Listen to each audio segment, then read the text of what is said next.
اور یہ ارشاد فرماتے ہیں کہ اے ایمان والو، اسلام میں اور دین میں پورے پورے داخل ہو جاؤ اور شیطان کے نقش قدم پر مت چلو، یہ شیطان تمہارا کھلا ہوا دشمن ہے۔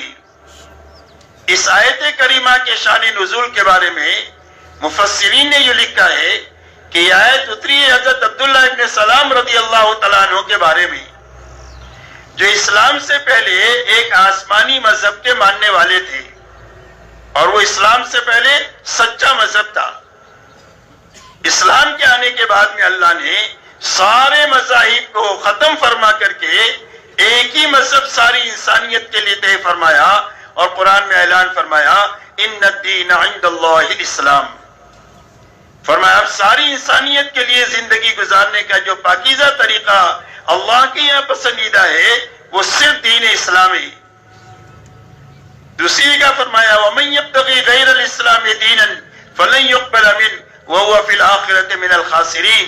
فرمایا اسلام کے علاوہ کسی اور راستے پر چل کر جو کوئی بھی آئے گا، اللہ کے یہاں ہرگز ہرگز وہ قبول نہیں ہوگا، اور اس کی آخرت ہمیشہ ہمیشہ کے لیے اجڑ جائے گی، ایسی اجڑے گی کہ اس کے بعد کبھی بھی آبادی نہیں ہوگی۔ اس لیے اب ساری انسانیت کے لیے ایک ہی مذہب طے ہوا، وہ دین اسلام ہے۔ اللہ فرماتے ہیں کہ دین میں پورے پورے داخل ہو جاؤ۔ تو یہ عبداللہ ابن سلام رضی اللہ تعالیٰ عنہ بہت بڑے عالم تھے اس مذہب کے۔ اس مذہب کے اندر میں اونٹ کا گوشت کھانا منع تھا۔ اسلام میں حلال ہے، فرض واجب نہیں ہے کہ آپ کو کھانا ہی پڑے گا، بلکہ حلال ہے، آپ کھائے تو ٹھیک ہے، نہ کھائے تو کوئی حرج نہیں۔ بہت ساری چیزیں ہیں زندگی بھر آپ نہ کھائیں تو کوئی آپ سے مطالبہ نہیں ہے۔ ان کے دل میں یہ بات آئی کہ اگر میں اونٹ کا گوشت نہ کھاؤں تو میرا اسلام پر بھی عمل ہو جائے گا، اور پہلا جو سچا مذہب تھا اس پر بھی عمل ہو جائے گا۔ ایسے اچھے جذبے سے ایک مباح چیز کو چھوڑا، فرض واجب کو نہیں چھوڑا، کوئی گناہ کا کام نہیں کیا، ایک مباح چیز چھوڑی، اور اتنے اچھے جذبے سے چھوڑی۔ اللہ جل شانہ ارشاد فرماتے ہیں کہ اے ایمان والو، اسلام میں پورے پورے داخل ہو جاؤ اور شیطان کے نقش قدم پر مت چلو، اس لیے کہ شیطان تمہارا کھلا ہوا دشمن ہے۔ اس لیے کہ ہم نے تمہارے لیے پورا پورا دین اتار دیا ہے۔ الیوم اکملت لکم دینکم واتممت علیکم نعمتی ورضیت لکم الاسلام دینا، کہ ہم نے تمہارے لیے دین اسلام کو پورا پورا اتار دیا ہے۔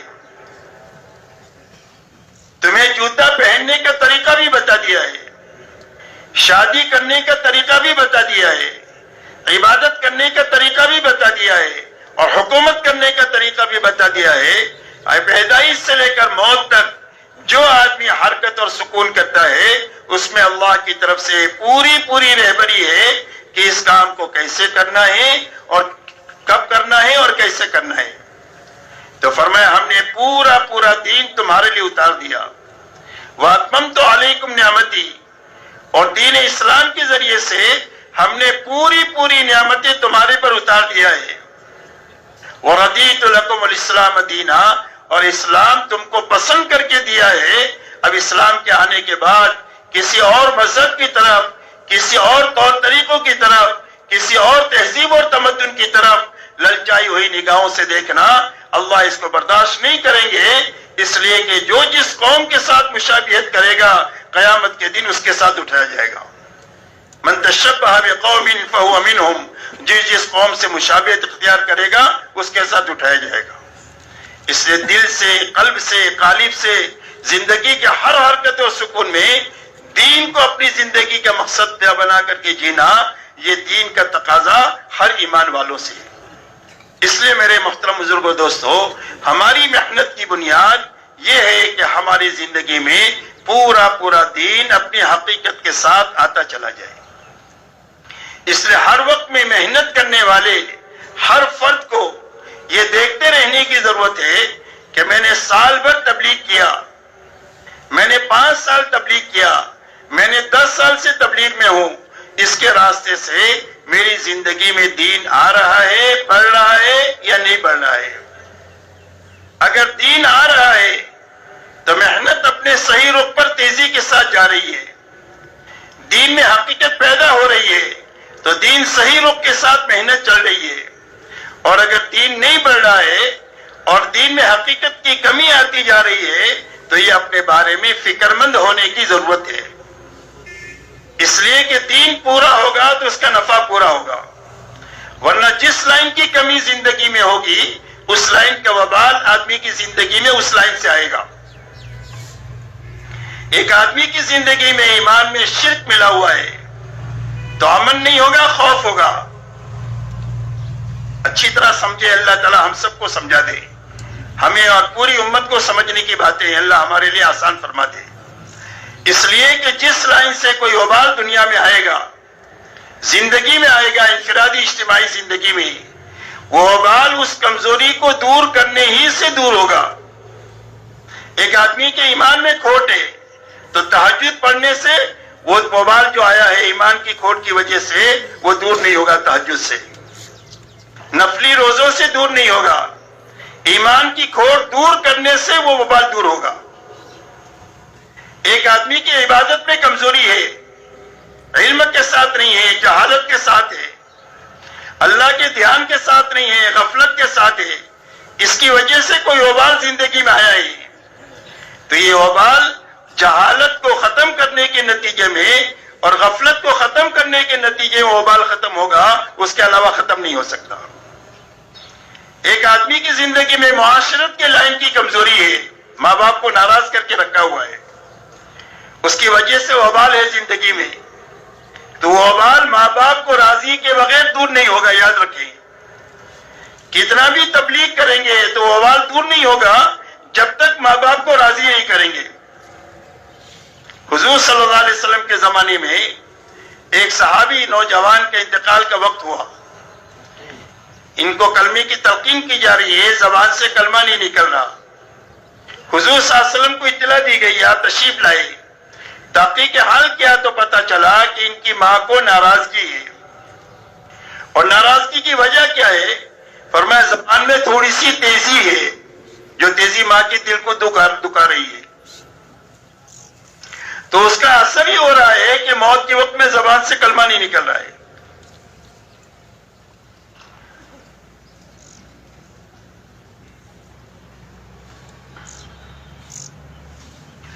تو اس لائن کا کوئی وبال ہے زندگی میں، تو وہ وبال معاشرت کے لائن کا جو بگاڑ ہے اس کے دور کرنے ہی سے وبال ختم ہوگا، دوسرے راستے سے ختم نہیں ہوگا۔ ایک آدمی کے زندگی میں معاملات کی بگاڑ کی وجہ سے کوئی وبال ہے تو وبال معاملات کو صحیح کرنے ہی سے وبال دور ہوگا۔ حضور صلی اللہ علیہ وسلم کے زمانے میں ایک غلام کی شہادت ہوئی، لوگوں نے بہت سراہنا شروع کیا، آپ نے فرمایا کہ اس کی طرف تو جہنم کی آگ لپک رہی ہے مال غنیمت میں ایک چادر کی خیانت کی وجہ سے، چادر میں خیانت کی جس کی وجہ سے جہنم کی آگ اس کی طرف لپک رہی ہے۔ اس لیے معاملات کی لائن کا بگاڑ ہے تو وہ بگاڑ معاملات کے لائن کو ٹھیک کرنے ہی سے وہ بات دور ہوگا۔ اخلاق کی لائن کا بگاڑ ہے جس کی وجہ سے زندگی میں کوئی وبال ہے اخلاق کی بگاڑ کی وجہ سے، تو وہ بگاڑ اور وبال اسی وقت دور ہوگا جب اخلاق کی پستی ختم ہو کر اخلاق میں مطلوبہ شکل پیدا ہوگی تو وہ بگاڑ ختم ہوگا۔ نیت میں خرابی ہے اور نیت کی خرابی کی وجہ سے کوئی وبال آیا ہے زندگیوں میں تو وبال اسی وقت میں دور ہوگا جب نیت صحیح ہوگی۔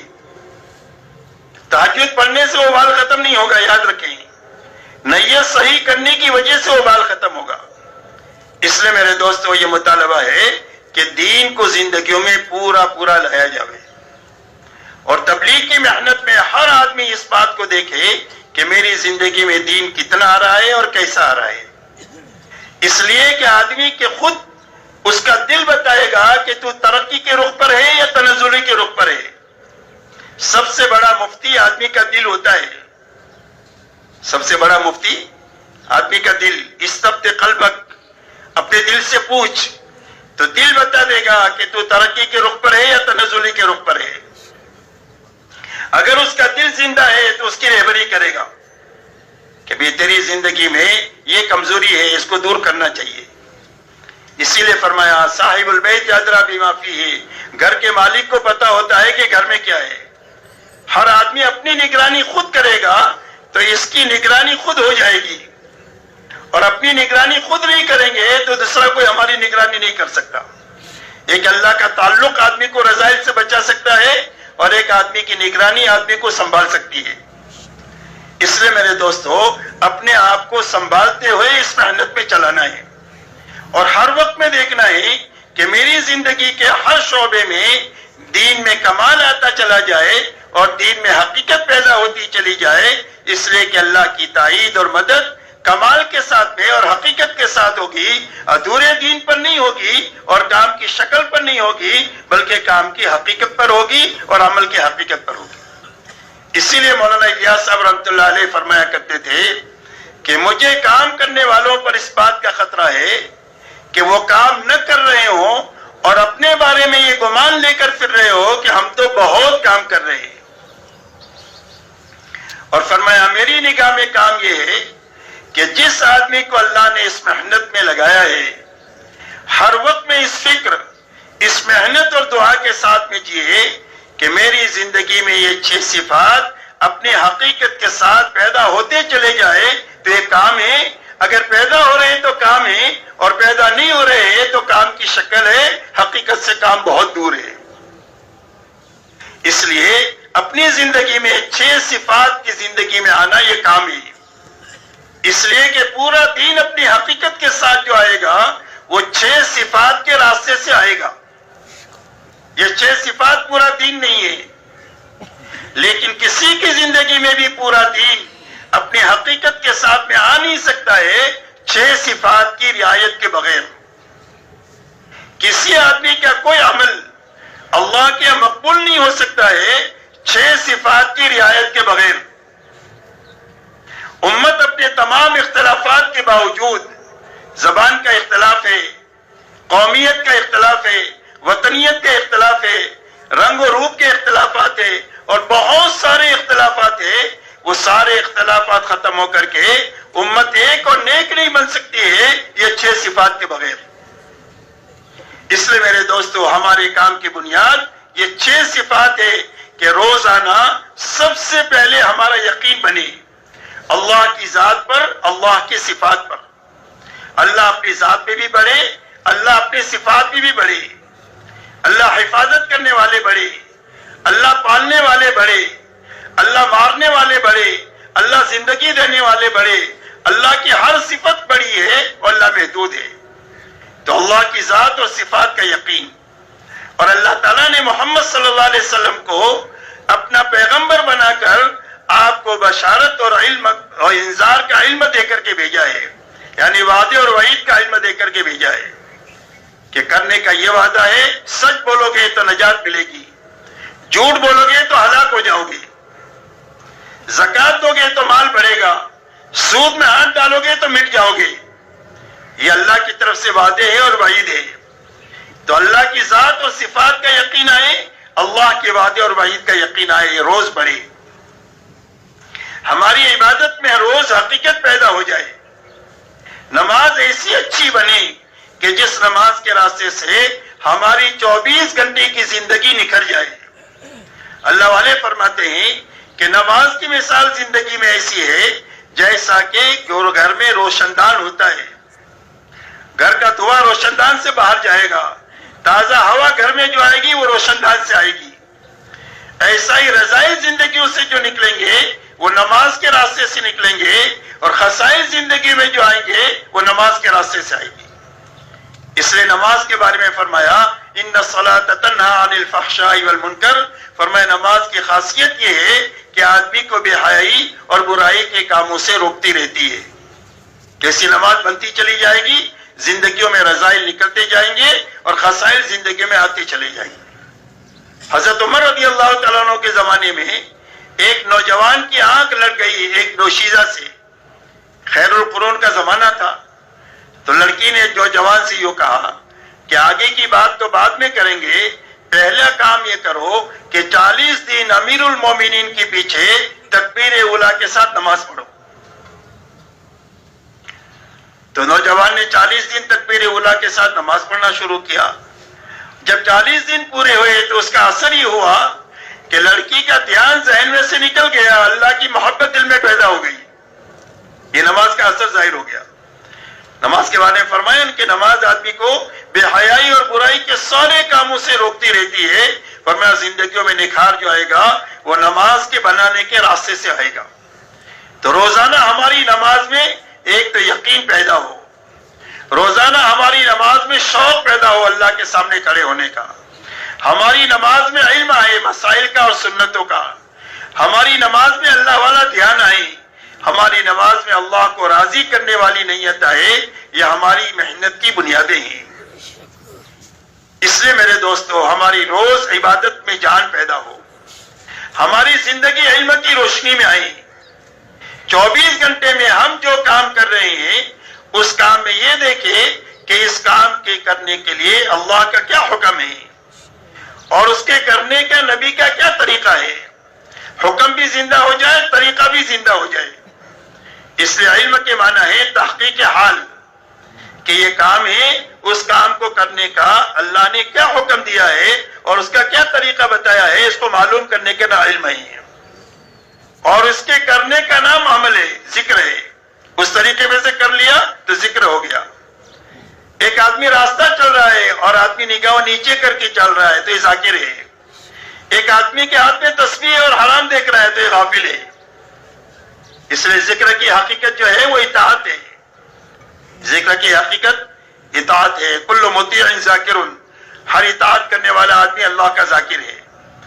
ایک آدمی دکان پر بیٹھا ہوا ہے اور اپنے نوکر سے کہا ہوا ہے کہ 1 کلو میں 900 گرام ہی دینا, اور ہاتھ میں تسبیح ہے تو یہ غافل ہے. پورا تول رہا ہے, پورا دے رہا ہے تو یہ ذاکر ہے. اس لیے ذکر جو ہے اس کی حقیقت اطاعت ہے, کہ جس کام کو جیسا اللہ نے کرنے کے لیے کہا ہے اور جس طریقے پر کرنے کے لیے کہا ہے اس کو کرنے کا نام طریقہ ہے, اس کا نام علم ہے, اور اس طریقے پر کرنے کا نام جو ہے وہ عمل ہے اور ذکر ہے. اس لیے ہماری 24 گھنٹے کی زندگی علم اور ذکر کے ساتھ میں گزرے. مولانا الیاس صاحب رحمۃ اللہ علیہ فرماتے تھے کہ ہماری اس محنت میں 2 پہیے ہیں, ایک علم ہے اور ایک ذکر ہے. علم اور ذکر کے بغیر اگر یہ تبلیغ چل رہی ہے تو یہ تبلیغ اپنی منزل تک نہیں پہنچے گی. اس لیے کہ جہالت کے ساتھ تو آدمی اللہ کو پہچان ہی نہیں سکتا ہے. بے علم نتوا خدا را شنا, بغیر علم کے اللہ کو پہچانا نہیں جا سکتا, اور غفلت کے ساتھ میں اللہ کو یاد نہیں کیا جا سکتا ہے. اس لیے میرے دوستو علم اور ذکر میں ترقی ہو. 24 گھنٹے کی ہماری زندگی کی ہر حرکت اور سکون میں اللہ کا حکم زندہ ہونا چاہیے اور نبی کا طریقہ اور سنت زندہ ہونی چاہیے, اور زندگی ہماری اطاعت پر آنی چاہیے. روز ہر مسلمان سے محبت پیدا ہونی چاہیے, بڑھنی چاہیے. فرمایا تم مومن نہیں بن سکتے جب تک, تم جنت میں داخل نہیں ہو سکتے جب تک تم مومن نہ بنو, اور تمہارا ایمان کامل نہیں ہو سکتا ہے جب تک تم آپس میں محبت نہ کرو. اور فرمایا یہ راستہ نہ بتاؤں جس سے محبت پیدا ہو. فرمایا سلام کو خوب پھیلاؤ, پہ جاننے والا ہو نہ جاننے والا ہو, ہر ایک کو سلام کرو. سلام کے راستے سے آپس میں محبتیں پیدا ہو جائے گی. گھر میں داخل ہو تو سلام کرو, کوئی ایمان والا ملے تو اس سے سلام کرو. فرمایا سلام کرنے والے کی وجہ سے آپس میں محبتیں پیدا ہوگی. سلام کرنے والے کو بھی ثواب ملے گا اور جواب دینے والے کو بھی جواب ملے گا, سلام کا ثواب ملے گا.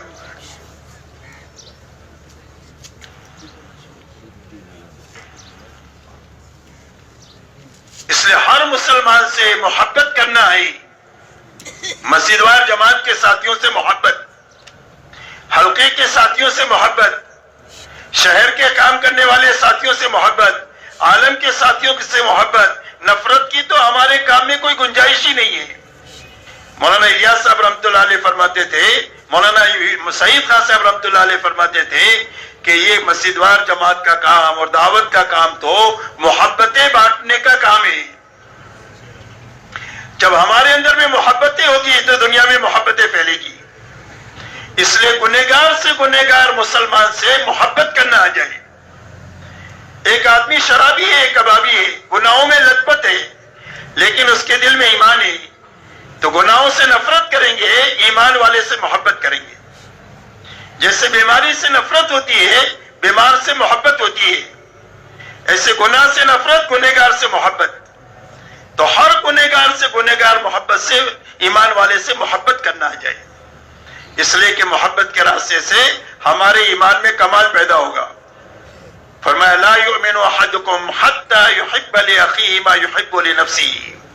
فرمایا تم میں کا کوئی بھی آدمی کامل مومن نہیں ہو سکتا ہے جب تک اپنے بھائی کے لیے وہ چیز نہ پسند کرے جو اپنے لیے پسند کرتا ہے.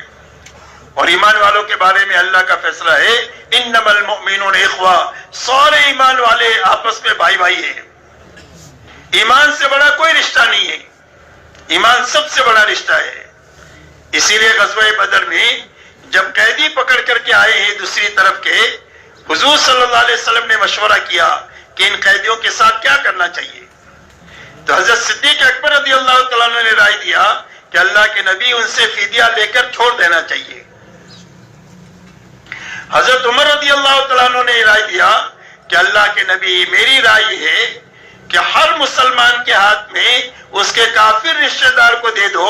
باپ مسلمان ہے، بیٹا بے ایمان ہے، باپ کے ہاتھ میں اس کے بیٹے کو دے دو، وہ اس کی گردن مار دے اور اللہ کے سامنے ہم ثابت کر دے کہ جو ایمان والا ہے وہ ہمارا ہے، جو ایمان والا نہیں ہے وہ ہمارا نہیں ہے. سب سے بڑا رشتہ جو ہے وہ ایمان کا رشتہ ہے. انما المؤمنون اخوہ.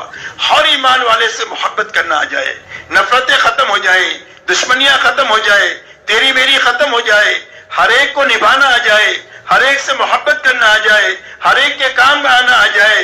مولانا سعید خان صاحب رحمۃ اللہ علیہ فرماتے تھے کہ جو ہر ایک سے جڑ جائے اور ہر ایک کو جوڑ لے، جو ہر ایک سے معافی مانگ لے اور ہر ایک کو معاف کر دے، وہ تبلیغ کے اندر میں صحیح طریقے سے موت تک چل سکتا ہے.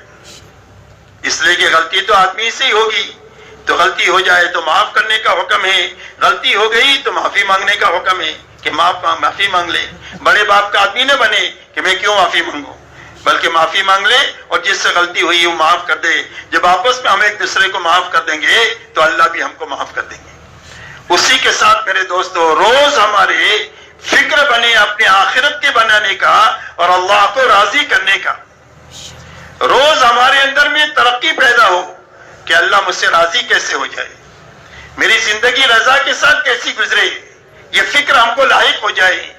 موت اللہ کی رضا پر کیسے آئے، میری زندگی کا ہر عمل میری آخرت کو کیسے بنائے اور آخرت کو اجالنے سے کیسے بچائے، اس فکر کے ساتھ ہم کو جینا آ جائے. یہ ہماری محنت کی بنیادیں ہیں. اس لیے کہ مخلصین ہدایت کے چراغ ہے اور مخلصین کے ہاتھوں بڑے بڑے فتنوں کو اللہ تعالیٰ دفن کرتے ہیں اور مخلصین کے ہاتھوں اللہ دنیا میں ہدایت کو چلاتے ہیں، چاہے وہ تھوڑے ہوں چاہے یہ کمزور ہوں. ان کمزوروں اور تھوڑوں کے ہاتھوں اللہ دنیا میں ہدایت کو چلائیں گے. شرط یہ ہے کہ وہ اللہ چاہتے ہوں اور آخرت چاہتے ہوں.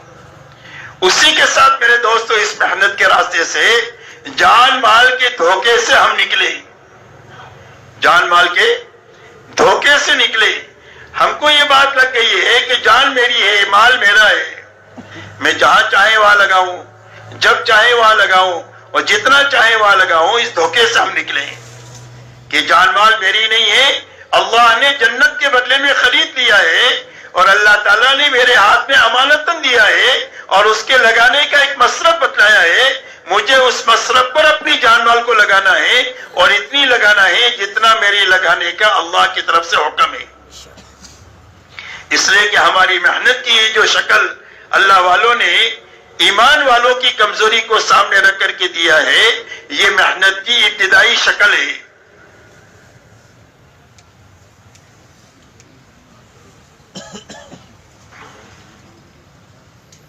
یہ محنت کی ابتدائی شکل ہے. سال ہے، 4 مہینہ ہے، چلہ ہے، ہر سال 4 مہینہ ہے، مقامی اعمال ہے. یہ محنت کی ابتدائی شکل ہے. جیسے قرآن پڑھنے کے لیے الف با تا پڑھنا ہوتا ہے، ڈاکٹر انجینئر بننے کے لیے ABCD پڑھنا ہوتا ہے، ایسی محنت کی ایک شکل اللہ کے علم میں طے ہے اور پسندیدہ ہے. وہاں تک پہنچنے کے لیے ایک محنت کی ایک ترتیب ہے کہ جس کو صحیح طریقے سے کرنے کی وجہ سے آگے کی استعداد پیدا ہوتی چلی جائے اور وہ چیز زندگی میں قائم ہو جائے جو اللہ کے یہاں پسندیدہ ہے. اسی لیے مولانا الیاس صاحب رحمۃ اللہ علیہ سے پوچھا گیا کہ آپ اس محنت سے کیا چاہتے ہیں؟ فرمایا میں اس محنت سے یہ چاہتا ہوں کہ امت اس محنت کو کرتے کرتے دین کی اس سطح تک پہنچ جائے اور محنت کی اس سطح تک پہنچ جائے جس سطح پر اور جس محنت کی بنیادوں پر اللہ کے نبی صلی اللہ علیہ وسلم امت کو چھوڑ کر گئے تھے۔ یہ ہماری منزل ہے۔ ہماری منزل چلہ چار مہینہ سال نہیں ہے، ہماری منزل صحابہ ہے۔ ہم اس محنت کے ذریعے سے اس زندگی تک پہنچنا چاہتے ہیں جس زندگی پر اللہ کے نبی صلی اللہ علیہ وسلم اپنے صحابہ کو چھوڑ کر کے گئے تھے۔ اس لیے کہ قیامت تک حق کا معیار حضور صلی اللہ علیہ وسلم اور صحابہ کی زندگی ہے، اور اللہ کی رضا آپ کی اور آپ کے صحابہ کی زندگیوں کے ساتھ ہے۔ اسی لیے صحابہ کے ساتھ ہے رضی اللہ عنہ ورضوا عنہ۔ صحابہ کون ہیں؟ فرمایا صحابہ وہ ہے کہ جن سے اللہ راضی ہو گئے اور وہ اللہ سے راضی ہو گئے۔ تو ان کی زندگی اللہ کی پسندیدہ زندگی ہے، اور جو ان کے پیچھے پیچھے چلے گا اللہ ان سے بھی راضی ہو جائے گا۔ اسی لیے فرمایا والسابقون الاولون من المہاجرین والانصار والذین اتبعوهم باحسان رضی اللہ عنہ ورضوا عنہ۔ فرمایا سابقین اولین مہاجر اور انصار میں کے اور جو ان کے پیچھے پیچھے اخلاص کے ساتھ میں چلے، فرمایا اللہ ان سے بھی راضی ہو گیا اور پیچھے چلنے والوں سے بھی اللہ راضی ہو گیا۔ اس لیے میرے دوستو ہماری منزل صحابہ ہے، اپنی منزل صحابہ کو بنا کر کے چلنا ہے۔ یہ معنی نہیں ہے کہ ہم صحابی بن جائیں گے، کوئی صحابی نہیں بن سکتا، لیکن ہاں جو بنیادیں صحابہ میں تھی وہ بنیادیں قیامت تک امت میں زندہ ہو سکتی ہے، اور جب وہ بنیادیں امت کے ایک معتدی مجمع میں زندہ ہوگی اللہ اس مجمع سے وہ کام لیں گے جو کام اللہ نے صحابہ سے لیا۔ اگر یہ کمزور ہوں گے تو اللہ اپنی قوت ان کے ساتھ ملا کر ان کو قوی بنا دیں گے، اور اگر یہ تھوڑے ہوں گے تو اللہ اپنے لشکروں کو ان کے ساتھ ملا کر کے ان کو زیادہ کر دیں گے، اور اللہ ان سے کام لے لیں گے، اور دنیا کی کوئی بھی طاقت اللہ کے ارادے کے بیچ میں حائل نہیں ہو سکتی ہے۔ شرط یہ ہے کہ بنیادیں زندہ ہو جائے جن بنیادوں پر حضور صلی اللہ علیہ وسلم امت کو چھوڑ کر گئے تھے۔ تو آپ امت کو کن بنیادوں پر چھوڑ کر گئے؟ آپ امت کو دو بنیادوں پر چھوڑ کر گئے۔ ایک تو ہر فرد امت میں پورا دین اپنی حقیقت کے ساتھ پایا جاتا تھا، جو قرآن میں تھا وہ ان کی زندگیوں میں تھا، اس لیے وہ اللہ کی چلتی پھرتی اللہ کی کتاب تھے زمین پر۔ کانو کتاب اللہ یمشون علی الارض، زمین پر اللہ کی چلتی پھرتی کتاب تھے، جو کرنے کے لائن کے احکامات ہیں سارے ان کی زندگیوں میں ہیں، بچنے کے لائن کے جتنے احکامات ہیں ان ساری چیزوں سے زندگیاں بچی ہوئی ہے۔ جو صفات اللہ کو پسند ہے ان سارے صفات سے ان کی زندگیاں متصف ہے، تقوی سے، توکل سے، صبر سے، شکر سے، احسان سے، انابت سے، تواضع سے، تحمل سے، برداشت سے، ان سارے صفات سے متصف ہے۔ حسد سے، کینے سے، نفاق سے، شفاق سے، ساری چیزوں سے زندگیاں پاک ہے۔ اللہ کی چلتی چیزوں سے زندگیاں پاک ہے، اللہ کی چلتی پھرتی زمین پر کتاب تھے۔ اس کے لیے ان کی دعوت ہے اسلموا تسلموا، کا اسلام لاؤ سلامتی ملے گی۔ کا کون سا اسلام؟ فرمایا ہمارے جیسے ہو جاؤ۔ ایک تو پورا دین اپنی حقیقت کے ساتھ ان کی زندگی میں تھا، اس لیے ان کی دعوت ہے اپنے جیسے بننے کی۔ دوسرے انہوں نے اپنی محنت کو اس سطح تک پہنچا دیا جو سطح اللہ کی یا پسندیدہ کی، اور وہ سطح وہ پسندیدہ ہے جس سطح پر حضور صلی اللہ علیہ وسلم نے 23 سالہ محنت کر کے امت کو پہنچایا ہے۔ اسی لیے آپ کے زمانے میں محنت کی جو سطح تھی وہ سطح یہ تھی کہ ہر ایمان والا اپنی جان اور مال کو دعوت پر اتنی لگائے جتنا کہ دعوت کا تقاضا ہے۔ اس لیے آپ کے زمانے میں تقاضے کی تشکیل تھی کہ جان مال کتنی لگانی ہے، کہ جتنا تقاضا ہے اتنی لگانی ہے۔ ہم اپنے گھر کاروبار میں کتنے لگتے لگاتے ہیں، جتنا گھر کاروبار کا تقاضا ہے اتنا گھر کاروبار میں لگتے لگاتے ہیں، تو سارے تقاضے پورے ہو جاتے ہیں۔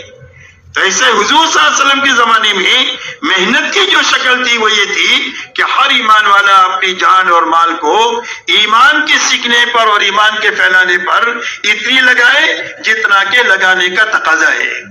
یہ پہلی بنیاد ہے لگانے کی۔ دوسری بنیاد لگانے کی یہ ہے کہ ہر ایمان والا اپنی جان اور مال کو اللہ کی عبادت پر اتنی لگائے کہ عبادت میں حقیقت پیدا ہو جائے اور عبادت امت میں زندہ ہو جائے.